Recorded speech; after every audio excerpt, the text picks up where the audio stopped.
천사의 아침 방문을 찾아오신 여러분을 환영합니다. 오늘도 아침 예배 말씀으로 믿음과 위로의 시간을 갖게 되길 바랍니다. 성도 여러분 안녕하세요. 오늘도 아침 예배에 찾아오신 모든 성도님들을 진심으로 환영합니다. 오늘부터 2부에 걸쳐서 자기를 섬기는 문제에 대한 특별 말씀이 이어집니다. 이번 말씀을 통하여 어떻게 하면 나를 섬기는 정신에서 벗어날 수 있는지 배우고 나를 섬기는 삶에서 하나님께 영광 올리는 삶으로 성령께서 인도하여 주시길 간절히 바랍니다. 이제 기도하겠습니다. 하늘에 계신 아버지, 오늘도 귀한 하루를 주시고 말씀으로 인도하여 주심에 감사드립니다. 오늘 아침 예배를 통해 듣는 말씀을 저희 마음에 깊이 새기고 기억하여서 날마다 시험과 유혹이 저희를 괴롭힐지라도 말씀의 힘으로 승리할 수 있게 인도하여 주시옵소서. 오늘은 자기를 섬기는 문제에 대한 말씀을 듣겠습니다. 말씀을 통해 나를 섬기며 살아오지 않았는지 돌아보게 하시고 저희 마음보좌에 주님 한 분만 앉아 계실 수 있도록 날마다 성령께 구하는 삶을 살게 인도하여 주시옵소서. 말씀을 전하시는 목사님과 성령 하나님 함께해 주셔서 듣는 저희들의 마음을 준비시켜 주시옵소서. 예수님의 이름으로 기도드립니다. 아멘. 안녕하십니까? 오늘 이 아침에 우리가 나눌 말씀은 쉬운 말씀이 아닙니다. 많은 분들이 부담스럽게 생각할 수 있는 말씀입니다. 그러나 중요한 말씀입니다. 오늘 말씀을 나눌 때 성령께서 꼭 함께 해 주시길 간절히 바랍니다. 성도 여러분, 하나님은 어떤 분이십니까? 우주를 창조하신 하나님이십니다. 천사들도 그래서 그 앞에 가서는 어떻게 돼요? 날개로 몸과 얼굴을 가리고 존절하게 서 있는 것입니다. 그런데 하나님이 그런 우주의 왕이신데, 그런데 하나님의 성품은 아주 조용하십니다. 오래 참으시고 조용히 침묵하면서 기다리십니다. 사람들이 잘못할 때 금방 나타나서 붙잡고 흔들어대질 않아요. 그러니까 어떤 문제가 생기냐면 사람들이 자꾸 교만하게 되고 방자하게 되는 것입니다. 하나님의 뜻, 하나님의 말씀을 무시하고 자기 생각을 고집하면서 살아도 괜찮다고 생각하는 것입니다. 그래서 예수께서는 성경에 어떤 사람들이 하늘 도성에 들어가는가를 분명하게 말씀해 주셨어요. 사람들이 자꾸 오해하니까 말이죠. 그래서 마태복음 5장에 팔복이 있죠. 그것이 천국에 들어가는 기준입니다. 마태복음 5장 3절부터 10절 보겠습니다. 심령이 가난한 자는 복이 있나니 애통하는 자는 복이 있나니. 자, 여기서 어떤 사람들에게 복이 주어지는지 잘 보세요. 온유한 자는 복이 있나니 의에 줄이고 목마른 자는. 자, 의가 무엇입니까? 의는 진리입니다. 의는 하나님이세요. 그래서 의에 줄인다는 것은 진리에 줄이고 목마르고 하나님께 대해서 목마른 것입니다. 그런 사람들은 복이 있다는 것이죠. 긍휼히 여기는 자는 복이 있나니 마음이 청결한 자는 복이 있나니 화평케 하는 자는 복이 있나니 의를 위하여 핍박을 받은 자는 복이 있나니. 자, 이 팔복의 말씀을 보면은요, 전부 한 단어만 나옵니다. 가난도 한 번 나오고 애통, 온유, 화평 한 번씩 나오다가 두 번 나오는 단어가 있습니다. 그것이 무엇인가요? 의입니다. 의에 줄이고 목마른 자, 의를 위하여 핍박받는 자. 예수님께서 의도적으로 이렇게 쓰신 것이에요. 의는 무엇입니까? 하나님의 뜻이 의입니다. 진리가 하나님의 의입니다. 하나님의 뜻을 그래서 무시하고 진리를 무시하고 살면 어떻게 돼요? 하나님을 믿는다고 말하지만 아무런 의미가 없는 것입니다. 아무리 착하고 아무리 선하고 아무리 선교를 잘하고 아무리 자비를 많이 베풀어도 진리와 의가 무시된 상태가 되면은 그게 뭐예요? 결국은 자기를 섬기는 것입니다. 그것을 자기 숭배라고 부르는 것입니다. 자비를 많이 베풀고 남들을 많이 도와서 사람들이 칭송을 받는데 의와 진리가 빠져요. 결국은 자기가 높아지고 맙니다. 성도들, 오늘 설교는 사실 쉬운 설교가 아닙니다. 사람들이 많이 부담스럽게 생각하는 그런 면들입니다. 어쩌면 오늘 설교를 듣다가 우리 중에 몇 분은 저 뒷문으로 나갈지도 모르겠습니다. 끝까지 들어보세요 한번. 하나님을 믿는 수억 명의 사람들이 있죠. 거의 대부분이 구원을 자기 마음대로 생각합니다. 자기 마음대로 믿고 자기 마음대로 자기가 원하는 대로 살아갑니다. 그러면서 주여 주여 부르고 있습니다.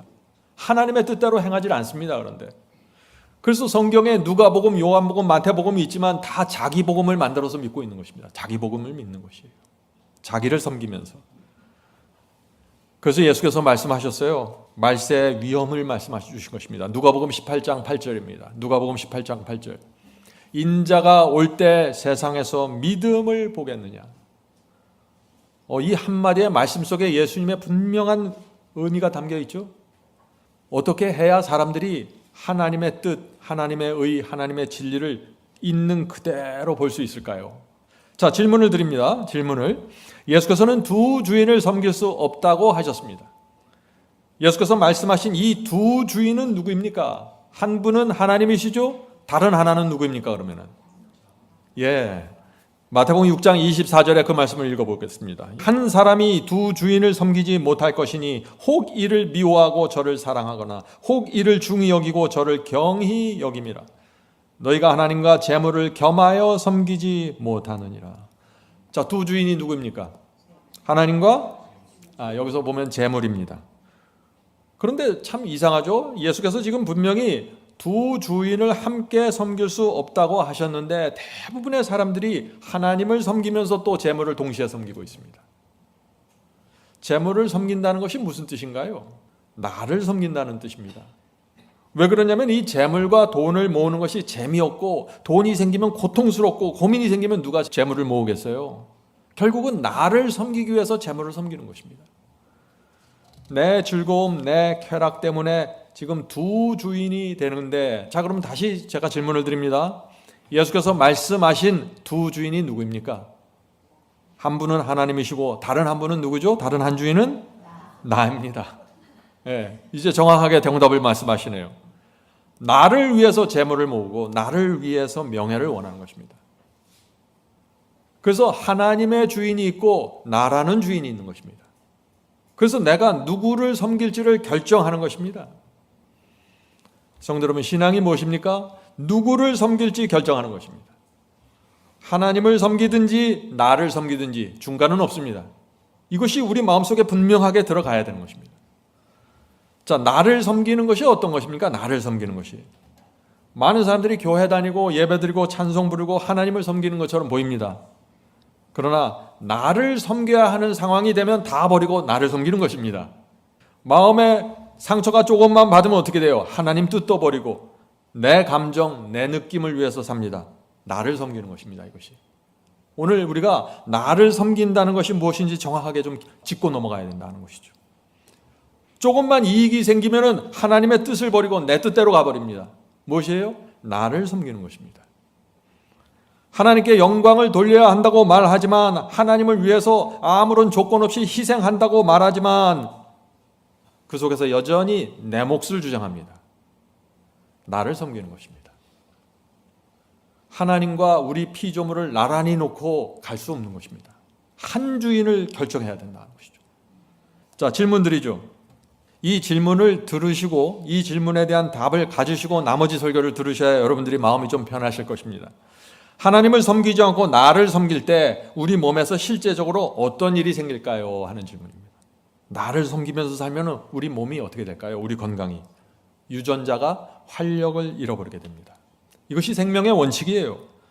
성도 여러분, 하나님께서는 우리가 자비를 베풀고 용서해주고 돕고 하나님만을 섬기면서 살 때 감사와 충성이 생기고 은혜가 생기고 세포가 살아나게 되는 것입니다. 기쁨과 행복이 충만하게 누리면서 살 수 있는 것입니다. 하나님만을 섬길 때. 그런데 나를 섬기면서 내 느낌과 내 감정을 섬기면서 살면 어떻게 될까요? 하나님의 원칙과 생명의 원칙과 정반대로 역행하게 되는 것입니다. 그럼 어떻게 돼요? 내 감정, 내 뜻, 내 욕심을 섬기면서 살게 되죠. 그러면 삶이 어떻게 됩니까? 고통스러워집니다. 지치고 병들고 경쟁하면서 우울하게 됩니다. 세포가 병들어가게 되는 것입니다. 이것을 이해해야 돼요. 십계명도 그렇고 성경에 주신 모든 하나님의 말씀과 원칙들은 우리를 살리고 행복하고 평강을 누리도록 주신 것인데 우리가 그것을 어기고 정반대로 역행하면 우리는 죽어간다는 것입니다. 마태복음 7장 21절 보겠습니다. 나더러 주여 주여 하는 자마다 전국에 다 들어갈 것이 아니요 다만 하늘에 계신 내 아버지의 뜻대로 행하는 자라야 들어가리라. 하나님의 뜻대로 행해야 구원받습니다. 자, 그런데 어떤 사람이 하나님의 뜻대로 행하게 될까요? 하나님의 뜻은 선하고 하나님의 뜻대로 살면 감사하고 평강하고 은혜가 충만하다는 사실을 아는 사람들, 이 사람들은 하나님만 섬기면서 살게 돼요. 왜? 그것이 내 세포를 살리고 내 마음을 살리고 내 두뇌를 살리기 때문에. 그래서 하나님을 아는 사람들은 하나님만 섬기게 됩니다. 그런데 하나님만 섬기면 어떤 일이 생깁니까? 이 세상에서 좁은 길을 가게 됩니다. 그래서 자꾸 나를 섬기게 되는 거예요. 그런데 하나님을 섬기면 어떻게 돼요? 감사가 생기고 기쁨이 생기고 확신 속에서 살아가게 됩니다. 그런 상태에서 좁은 길을 가게 되는 것입니다. 이것이 생명의 원칙입니다. 하나님만 섬기면 좁은 길 갑니다. 그러나 내 마음의 자유와 화평과 확신 속에서 가게 되는 것입니다. 그래서 우리의 세포들이 살아나게 되는 것입니다. 그래서 두 주인을 섬기는 사람들은 절대 하나님의 뜻대로 행할 수 없어요. 두 주인을 섬기면. 두 주인을 섬기면 어떻게 돼요? 두 주인을 섬기면 이때는 이렇게 했다가 저때는 저렇게 했다가 일관성을 잃어버립니다. 감정이, 삶이 계속해서 요동치게 됩니다. 성도 여러분, 신앙의 그 핵심적인 이슈가 무엇일까요? 결국은 이것입니다. 나를 섬길까? 하나님을 섬길까? 하나님께 영광을 돌릴 것인가? 나에게 영광을 돌릴 것인가? 하나님을 믿을 것인가? 나를 믿고 살 것인가? 하나님의 뜻대로 살 것인가? 내 뜻대로 살 것인가? 결국은 이것을 결정하는 것이 신앙이에요. 그런데 이것이 정확하게 결정되지 않으면 어떻게 되나? 두 주인을 섬기는 것입니다. 두 주인을 섬기면 어떤 모습이 나타나나? 보통 때는 하나님을 섬기는 것처럼 보입니다. 그런데 위기의 순간, 결정적인 순간이 오면은 나를 섬기는 것입니다. 그래서 어떤 때는 하나님을 섬기고 어떤 때는 나를 섬기면서 두 주인을 붙들고 계속해서 가는 것입니다. 그러나 이것을 성경은 그냥 너는 너를 섬기고 있다, 그렇게 말하는 것입니다. 신약 성경을 읽다 보면은요, 참 우리가 쉽게 이해할 수 없는 장면이 나옵니다. 그것은 이것입니다. 사람들이 왜 그렇게 예수님을 미워했을까요? 예수님은 정말 고상하고 은혜롭고 깨끗하시고 의로우시고 사랑이 충만한 분인데 왜 그 당시 유대교회는 예수님을 그렇게 싫어했을까요? 정말 이상하지 않습니까? 그 당시 사람들이 예수님의 삶과 생애를 들여다보면은 자꾸 정죄를 받는 것입니다. 예수님의 생애를 가만히 사람들이 들여다보면은 제사장들과 그 당시 바리새인들이 얼마나 이기적이고 교만하고 부패한지가 드러나 버리는 것입니다. 그래서 싫어하는 것입니다. 마음과 의도, 생활 방식, 돈을 대하는 태도, 사람을 대하는 태도, 이 모든 것이 예수님과 랍비들 사이에 정확하게 드러나 버렸습니다. 그래서 수많은 사람들이 예수님을 자꾸 떠나가는 것입니다. 예수님 앞에 서면은 그 앞에서 깊은 사랑과 은혜를 받고 감사와 충성으로 나가야 되는데 예수님 앞에 서면은 어떤 사람들은 자꾸 정죄를 받아버리는 것입니다. 그래서 떠나는 것입니다. 예수님의 말을 듣고 예수님의 삶을 보는 것이 너무나 부담스러운 것이죠. 자, 그러면 질문을 드립니다.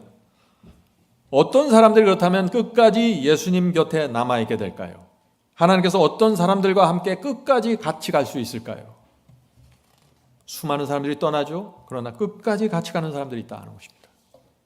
이사야 57장 15절입니다. 이사야 57장 15절. 지극히 존귀하며 영원히 거하시며 거룩하다 이름하는 하나님이 이와 같이 말씀하시되 내가 높고 거룩한 곳에 있으며 또한 통회하고 마음이 겸손한 자와 함께 있나니. 하나님께서 누구와 함께 하십니까? 통회하고 마음이 겸손한 자와 함께 있나니 이는 겸손한 자의 영을 소생시키며 통회하는 자의 마음을 소생시키려 함이라. 성도 여러분, 어떤 사람들이 하나님과 계속해서 같이 갑니까? 하나님, 저는 큰 죄인입니다. 저는 아무것도 모릅니다. 저는 그저 주께서 알려주시는 대로 따라가겠습니다. 이것이 통회하고 이것이 겸손한 사람들의 특징입니다. 성도 여러분, 이런 사람들은 하나님과 영원히 같이 가게 되는 것입니다. 이것을 어렵다고 말할 수가 없는 것입니다. 그런데 사람들은 어떻게 돼요? 사람들은 이런 종류의 사람들을 무시합니다. 인정해 주질 않아요. 이렇게 살면 바보 취급당합니다. 그래서 이 세상 사람들이 평가하는 기준이 뭐예요? 어떤 학교를 나왔는가, 그 사람의 재산이 얼마인가, 무슨 차를 타고 다니는가, 어떤 집에 사는가, 어떤 옷을 입는가, 외모는 어떤가, 이런 것들로 다 이 세상이 사람들을 판단하는 것입니다. 그러니까 사람들이 어떻게 돼요? 자꾸 무서워서 자기를 섬기고 자기를 관리하면서 자기 중심으로 살아가게 되는 것입니다. 그런데 안타까운 것은 교회도 마찬가지입니다. 교회도 평가의 기준이 그렇습니다. 사람들이 교회에 나와서 무시당하지 않으려고, 평가 잘 받으려고 어떻게 해요? 자꾸 애를 쓰는 것입니다. 교회 안에서까지 말이죠. 온 세상과 교회가 이렇게 돌아가니까 사람들이 어떻게 돼요? 철저하게 자기를 섬기는 데 집중하는 것입니다. 이것을 자기 숭배라고 부르는 것입니다. 성도 여러분, 오늘 말씀을 한번 잘 생각해 보세요. 오늘 말씀을 좀 깊이 씹으면서 들어보셔야 됩니다. 내가 나를 섬기는지 아니면 내가 하나님을 섬기는지 테스트하는 방법이 있습니다. 한번 테스트해 볼 테니까 여러분들 손 들고 대답하지 마세요. 속으로만 대답하세요. 속으로만. 5가지 질문을 합니다. 대답해 보세요. 나는 사람들에게 업신여김 받았을 때 어떻게 반응하고 있는가? 2번째, 은근히 무시당하고 부당한 취급을 받았을 때 어떻게 반응하는가? 누가 내 자아를 건드렸을 때 어떻게 반응하는가? 4번째, 하나님의 뜻대로 하면 손해보고 희생하게 되는데 그때 내가 어떤 결정을 하는가? 5번째, 하나님의 말씀과 계명이 내 소원과 내가 원하는 것과 충돌할 때 나는 어떤 결정을 내리는가? 성도 여러분, 이 질문에 대한 대답을 여러분들 개인적으로 한번 해보십시오. 내가 누구를 섬기며 무엇 때문에 사는가가 지금 이런 상황에서 나타나는 것입니다. 인정하고 싶지 않지만 사실이 그렇습니다. 저도 이 말씀을 준비하면서 제 생애를 돌아다 봤습니다. 참 부족함이 많았습니다. 여러분들, 우리 모두 오늘 말씀을 통해서 우리가 한 단계 성장하게 되길 제가 간절히 바랍니다. 사람들에게 인정받지 못할 때 어떻게 돼요? 불안하고 못마땅하고 속상하고 어쩔 줄 모릅니다. 왜 그럴까요? 무슨 뜻입니까? 그것이 나를 섬기고 있다는 증거입니다. 하나님만 섬기면은 그런 증세들이 나타날 수가 없어요. 물론 잠시 흔들릴 수 있습니다. 그런데 그 불안함과 그 속상함과 못마땅해 그 구덩이에 빠져서 며칠 몇 날을 헤매지 않게 됩니다. 성도 여러분, 예수께서는 두 주인을 섬길 수 없다고 말씀하셨습니다. 그래서 모든 사람은 나를 섬기든지 하나님을 섬기든지 결정해야 된다 하는 것입니다. 그런데 교회 다니는 대부분의 사람들이 누구를 섬기고 있을까요? 통계를 내보진 않았지만은 대부분 자기를 섬기고 있을 가능성이 굉장히 큽니다. 대부분의 사람들은 자기 뜻, 자기 생각, 자기 감정에 빠져서 사는데 너무나 익숙합니다. 어렸을 때부터 그렇게 살아왔어요. 그래서 자기를 섬기면서 살고 있지만 그것이 무엇인지 인식하지도 못하는 것입니다. 성도 여러분, 우리가 어떻게 해야 될까요? 어떻게 해야 나를 섬기는 이 정신에서 빠져나갈 수 있을까요? 저는 방법은 하나밖에 없다고 생각해요. 나는 나를 판단할 수 없어요. 나는 워낙 이렇게 살아왔기 때문에. 그래서 우리가 말씀을 계속해서 먹어야 되는 것입니다. 말씀을 계속해서 먹고 진리가 계속해서 내 속에 들어가야 하는 것입니다. 그래야만 내가 보이기 시작하는 것입니다. 하나님의 말씀은 이렇게 돼 있는데 내 모습은 이렇구나 하고 자꾸 비교하게 되는 것이에요. 그래서 그 구덩이에서 빠져나오는 것입니다. 그런데 아무 말씀이나 먹으면 안 됩니다. 순수한 진리, 승리의 복음을 먹어야 되는 것입니다. 그래야만 우리 양심이 씻겨지고 내가 나를 섬기고 있다는 사실을 깨닫게 되는 것입니다. 성도 여러분, 오늘 하루 하나님만을 섬기면서 삽시다. 나를 섬기면 죽음입니다. 그것은 사탄의 길입니다.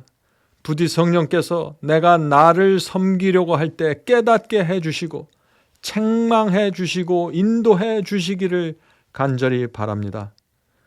이제 기도하겠습니다. 하늘에 계신 아버지, 이 세상이 사탄에게 끌려가고 있습니다.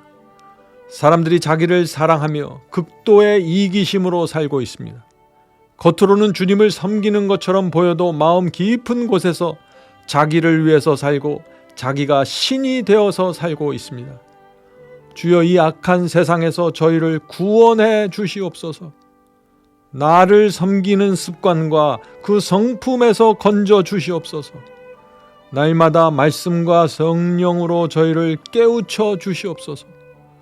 오늘 함께 예배드리는 성도들을 인도해 주시고 필요한 것을 공급해 주시옵소서. 아픈 자에게 회복을 주시고 고통 당하는 자에게 위로와 평강을 내려 주시옵소서. 이 모든 말씀 예수 그리스도의 이름으로 간절히 기도드립니다. 아멘. 성도 여러분, 마지막 사명에서는 아침 예배 채널을 유튜브에서 별도로 운영하고 있습니다. 아침 예배 채널에서는 매일 새벽 4시에 예배 영상이 올려지고 있으며 특별히 아침 9시에 예배가 진행됩니다. 아침 9시 예배가 아침 예배 채널의 독특한 특징입니다. 원하시는 분들은 유튜브에서 아침 예배 채널을 별도로 구독 신청하여 주시면 저희와 함께 아침마다 예배 드릴 수 있습니다. 매일 아침마다 하나님의 말씀으로 저희 모두가 주 앞에 나와 예배 드리는 신앙으로 함께 나가게 되길 간절히 바랍니다. 감사합니다.